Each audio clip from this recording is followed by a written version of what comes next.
हरे कृष्णा। आप सभी का हार्दिक स्वागत है। और आज जो है हम एक विशेष एकादशी के बारे में चर्चा करने वाले हैं, जिसका नाम है देव उठनी एकादशी।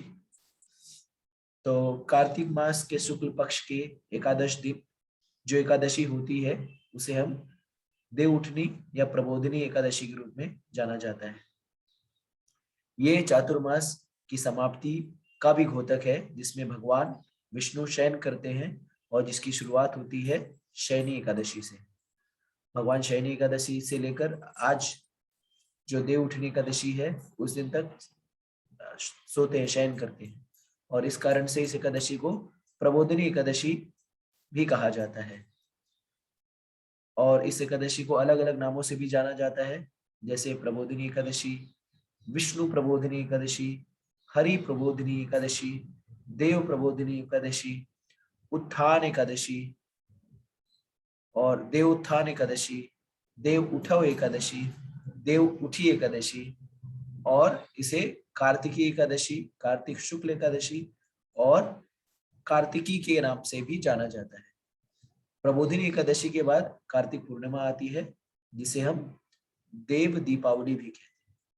और प्रायः उत्तर भारत में इस कार्तिक की समाप्ति के बाद जो है शादी ब्याह का जो है मौसम भी स्टार्ट होता है, और लोग जो है शादी वगैरह जो है स्टार्ट करते हैं, मतलब इसके बाद जो संलग्न की तिथि स्टार्ट होती है।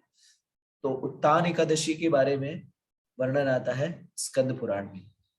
तो हम स्कंद पुराण से देखते हैं कि उत्तान एकादशी के बारे में क्या कहा गया। तो स्कंद पुराण में बताते हैं कि ब्रह्मा जी एक दिन नारद मुनि से संवाद करते हैं उत्तान एकादशी के विषय में। तो ब्रह्मा जी नारद ऋषि से कहते हैं, हे ऋषिवर, सभी को पुण्य, आनंद और मोक्ष प्रदान करने वाली उत्थान एकादशी के बारे में मैं तुम्हें बताता हूँ। कार्तिक मास के शुक्ल पक्ष में यह एकादशी आती है। इस एकादशी का पालन से मिलने वाला पुण्य सहस्त्र अश्वमेध यज्ञ या 100 राजसु यज्ञ करके मिलने वाले पुण्य से भी कई अधिक गुना है। जब नारद मुनि इतनी इंटरेस्टिंग बात ब्रह्मदेव से सुनते हैं तो उनकी और भी जिज्ञासा बढ़ती है और कहते हैं, हे पिताश्री, मुझे और भी बताइए। जैसा कि आप लोगों को पता होगा, नारद जी जो है ब्रह्मा जी के मानस पुत्र हैं। कहते हैं कि हे पिताश्री, एक समय खाने से अथवा पूर्ण उपास करके प्राप्त होने फल के विषय में कृपया आप मुझे बताइए। ब्रह्मा जी कहते हैं, एकादशी को एक समय खाने से उसके केवल एक जन्म के पाप नष्ट होते हैं। जो केवल रसाहार करता है उसके 2 जन्मों के पापों का नाश होता है, पर जो पूरा दिन उपास करता है उसके सातों जन्मों के पाप नष्ट हो जाते हैं। तो सोचिए कि इस एकादशी के दिन अगर कोई पूरे दिन का उपास करे तो उसके 7 जन्मों के पाप नष्ट हो जाते हैं। आगे कहते हैं, हे पुत्र, उत्थान एकादशी के पालन से त्रिभुवन में अनिश्चित, ना मिलने वाला और बहुत ही दुर्लभ ऐसा पुण्य प्राप्त होता है। मंदार पर्वत के समान पाप भी इस व्रत के प्रभाव से नष्ट हो जाता है। इस दिन के पुण्य की तुलना सिर्फ सुमेरु पर्वत से ही की जा सकती है।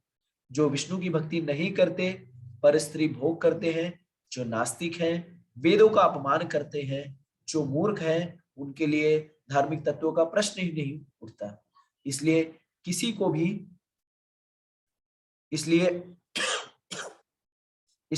को भी पाप नहीं करना चाहिए, सिर्फ पुण्य कर्म ही करना चाहिए।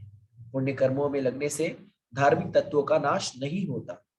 जो भी निश्चय पूर्वक उत्थान एकादशी का पालन करता है उसके 100 जन्मों के पापों से मुक्ति मिलती है। जो रात में जागरण करता है उसके भूत, वर्तमान, भविष्य की पीढ़ियां वैकुंठ को प्राप्त होती है। हे पुत्र, जो भी कार्तिक मास के में विष्णु जी की पूजा तथा एकादशी व्रत का पालन नहीं करता उसके सभी पुण्यों नष्ट हो जाते हैं। इसलिए निश्चित रूप से हर एक को कार्तिक मास में विष्णु की उपासना करनी चाहिए। इस मास में अन्य द्वारा बनाया अन्न न खाने से चंद्रायण व्रत का पुण्य मिलता है।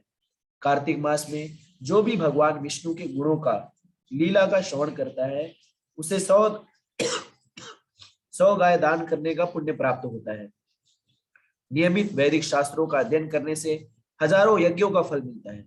जो भगवत कथा के श्रवण के पश्चात वक्ता को दक्षिणा देता है उसे वैकुंठ की प्राप्ति होती है। तो दान करने का भी इसमें बहुत महत्व है। नारद मुनि ने कहा, हे स्वामी, कृपया यह बताइए कि यह एकादशी कैसे करनी चाहिए और इसमें क्या क्या नियम होते हैं। ब्रह्मदेव ने कहा, ब्रह्मा जी ने कहा है, हे द्विश्रेष्ठ, प्रातः काल स्नान करने के पश्चात भगवान कृष्ण की उपासना करें। इस तरह व्रत धारण करें कि हे अरविंदाक्ष, एकादशी को मैं अन्न ग्रहण नहीं करूंगा, केवल द्वादशी को ही अन्न ग्रहण करूंगा। हे अच्युत, कृपया आप मेरी रक्षा करें। ब्रह्मदेव ने आगे कहा, संपूर्ण दिन भक्ति भाव से व्रत का पालन करना चाहिए। रात में भगवान विष्णु के पास बैठकर भजन कीर्तन, उनकी लीलाओं का श्रवण करके जागरण करना चाहिए। एकादशी के दिन लोभ की वृत्ति को त्याग करना चाहिए। जो भी पुण्यवान इस प्रकार से व्रत का पालन करता है, उसे अंतिम ध्येय की प्राप्ति होती है। जो कोई भी इस दिन भगवान जनार्दन को कदम के फूल अर्पण करता है, उसे कभी यमलोक नहीं जाना पड़ता। जो गरुड़ध्वज भगवान विष्णु को कार्तिक मास में गुलाब के फूल अर्पण करता है, उसे निश्चित ही मुक्ति प्राप्त होती है। जो कोई भी अशोक वृक्ष के फूल भगवान को अर्पण करता है, उसे सूर्य चंद्र होने तक दुख भोगना नहीं पड़ता। सभी वृक्ष के पत्तों से जो भगवान की पूजा करता है, उसे यमराज कभी दंड नहीं देते। वर्षा ऋतु में जो जगदीश्वर विष्णु की पूजा चंपक फूलों से करता है, उसका भौतिक विश्व में जन्म नहीं होता। जो पीले रंग के केतकी के फूलों से भगवान विष्णु की पूजा करता है, वह करोड़ों जन्मों में किए हुए पापों से मुक्त हो जाता है। सहस्त्र दल लाल रंग के कमल के पुष्पों से जो भगवान जगन्नाथ की पूजा करते हैं, वह भगवान के श्वेत दीप नामक धाम की प्राप्ति करते हैं। हे श्रेष्ठ, एकादशी की रात को जागरण करना चाहिए। द्वादशी के दिन भगवान विष्णु की पूजा करके ब्राह्मणों को भोजन खिलाकर व्रत पूर्ण करें। अपनी क्षमता के अनुसार आध्यात्मिक गुरु की पूजा करके उन्हें योग्य दक्षिणा देनी चाहिए, इससे भगवान प्रसन्न होते हैं। तो आप सोचिए कि ये देवउठनी एकादशी कितनी महत्वपूर्ण है। और प्राय हम लोग कई बार जो है उपास के विषय में कहते हैं। तो उपास का बेसिकली अर्थ ही होता है कि भगवान के करीब जाना। तो जो लोग भी भगवान के करीब जाना चाहते हैं, उन्हें एकादशी का व्रत अवश्य पालन करना चाहिए। एकादशी का व्रत करना बहुत कठिन नहीं है, बहुत ही सरल है। तो बहुत सारे लेवल हैं जिसपे आप एकादशी कर सकते हैं। तो एक होता है जिसमें आप कुछ भी नहीं खाते, वो सबसे जो पूरा दिन जो फास्टिंग करते हैं बिना कुछ अन्न ग्रहण किए, वो सबसे हाईएस्ट लेवल होता है। उसके बाद नेक्स्ट लेवल होता है जल ग्रहण करके, जिसे हम कहते हैं, एक होता है निर्जल, दूसरा होता है जल जल लेकर के, तीसरा होता है फलाहारी, जिसमें हम फलाहार इत्यादि प्राप्त करते हैं, फ्रूट्स इत्यादि, फ्रूट सिंगदाना इत्यादि। फिर इस तरह से हमें एक चीज ध्यान देनी होती है एकादशी के दिन, कि एकादशी के दिन हमें किसी प्रकार का अन्न नहीं ग्रहण करना चाहिए, क्योंकि एकादशी के दिन सारे जो पाप पुरुष है उस अन्न में ही वास करते हैं। तो जैसे चावल से तथा उसके बने हुए पदार्थ, गेहूं, ज्वार, मक्का, इनसे बने हुए पदार्थ, मूंग की दाल, मसूर की दाल, तूर की दाल, चना की दाल, मटर की दाल इत्यादि, जौ, राई और तिल का तेल, इसका हमें भूलकर भी सेवन नहीं करना चाहिए, अन्यथा व्रत जो है वो भंग हो जाता है। भक्ति में प्रगति करने के इच्छुक व्यक्ति को इनका पालन करना चाहिए।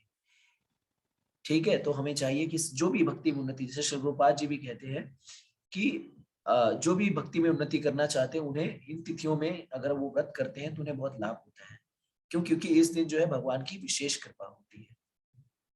हमें प्रयास करना चाहिए कि हम ज्यादा से ज्यादा भगवान के विषय श्रवण करें, कथा श्रवण करें और भगवान के पवित्र नामों का जप करें। हरे कृष्णा कृष्णा कृष्णा हरे हरे, हरे राम राम राम हरे हरे। वैष्णव का संग लें, भक्तों के साथ में रहें और जो भी प्रयास करें कि ज्यादा से ज्यादा जो है श्रवण कीर्तन, विष्णु स्मरण, इन सारी गतिविधियों में रहें।